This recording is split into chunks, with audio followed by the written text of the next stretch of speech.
Hi, welcome to another episode of Yoga Research and Beyond. This is episode 80.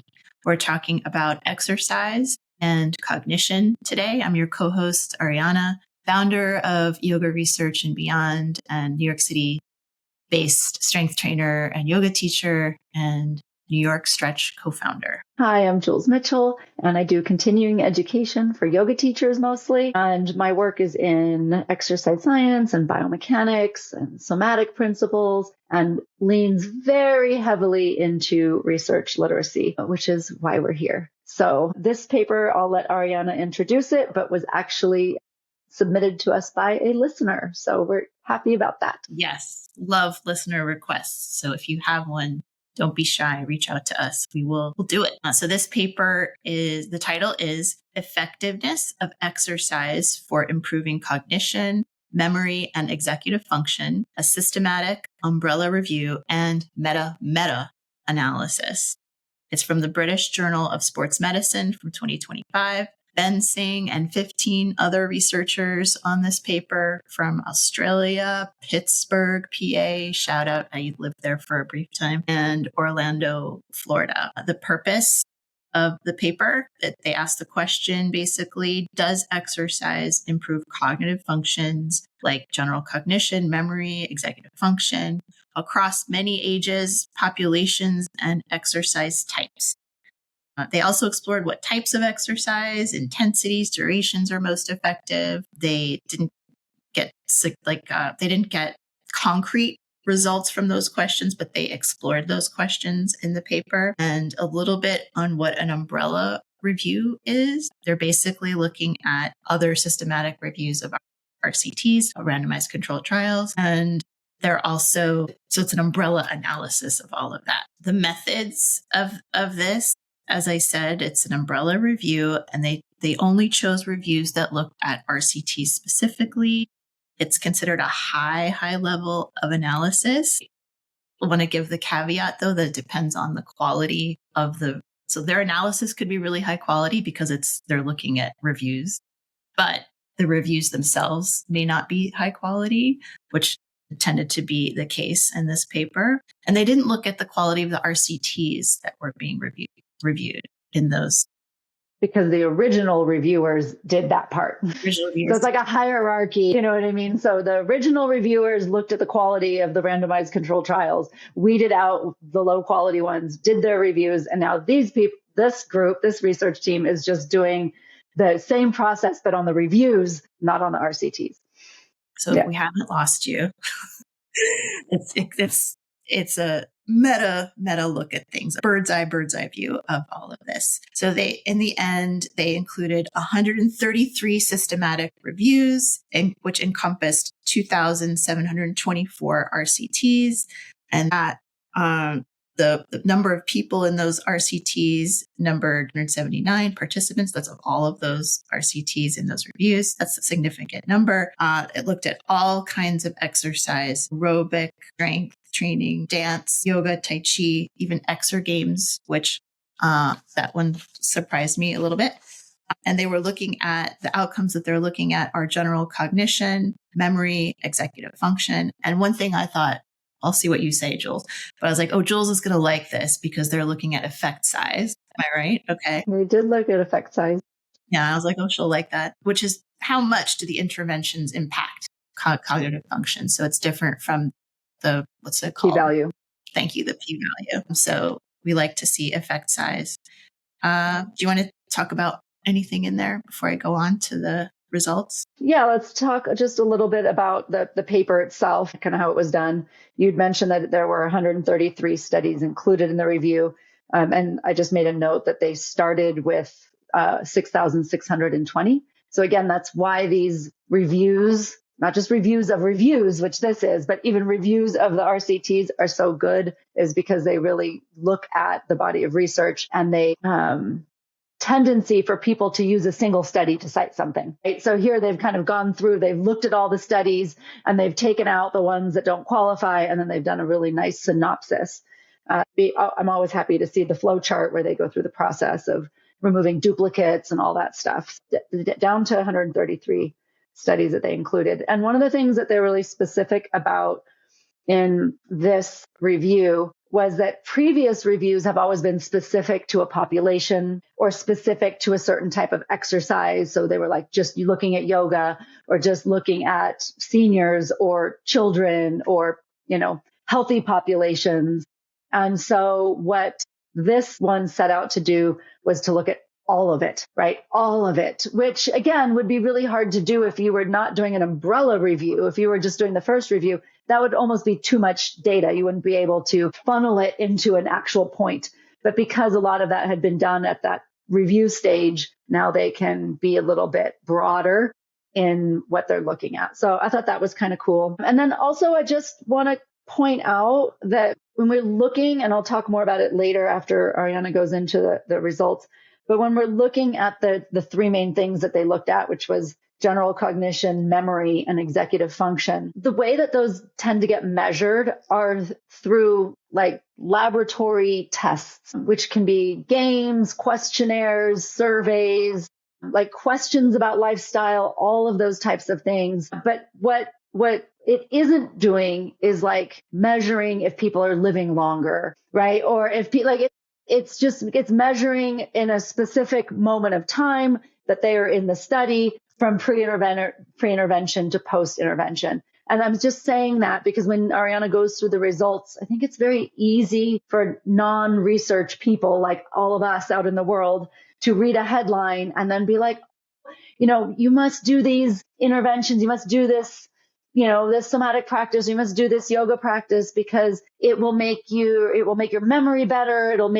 But what the real question is like, does it have a huge impact on overall lifespan, things like that? Just because within a study, they've looked at this like certain period and it through this different population. So just keep that in mind and I'll talk more about it later. So generally they found that in their analysis that exercise improves cognition across the board. They used standardized mean differences, which was a way to compare the effects across these different cognitive tests. And that to me, from what I understood, you'll chime in if this isn't exactly right. The paper is less about how exercise helps the brain and more about how big the impact is across these different groups, which so many groups and so many activities. And this is sort of a side question, but to me, it seems like it's like a kitchen sink look. They're just throwing everything in, which I'm wondering, does it dilute what we can really get out of this paper? But that could be a bigger discussion. But okay, back to these standardized mean differences, the SMDs. For general cognition, it was a medium effect, 0.42. For memory, it was a smaller effect, 0.26. Executive function, 0.24, also smaller effect. And I don't know what value or how much to put into what those numbers actually mean in terms of what we can do with it. But it just from data, from how they funnel it and look at it, it's cool that they can reduce it to these numbers. So children and adolescents saw a large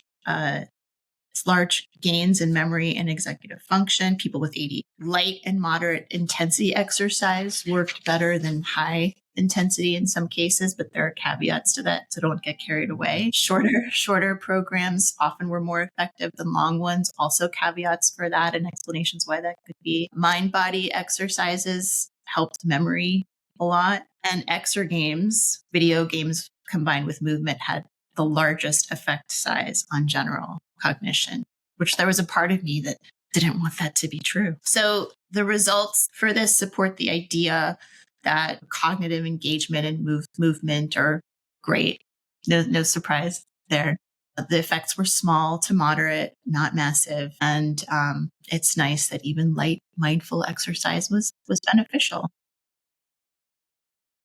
I think the real challenge here is that people will read this and then be like, get into a very cause and effect type situation. Like, you have this, you should exercise, you should do these exercises to prevent this, and I think the effect sizes aren't strong enough to make those kinds of conclusions. So like, yes, exercise is great. It's one of many things that will contribute to, It might not even be like improved memory. For some people, it might be, we're not trying to improve the memory. We're trying to slow down the degeneration of memory. You know what I mean? Like that, it could be that. But I think it's, where we get into trouble is when we're like, your mother has dementia. She should just be doing more yoga. That would fix it. It's like, I don't think the effect sizes are that strong. And that's where mainstream media, when they get a hold of articles like these, the messages that they give, and it can actually be quite dangerous.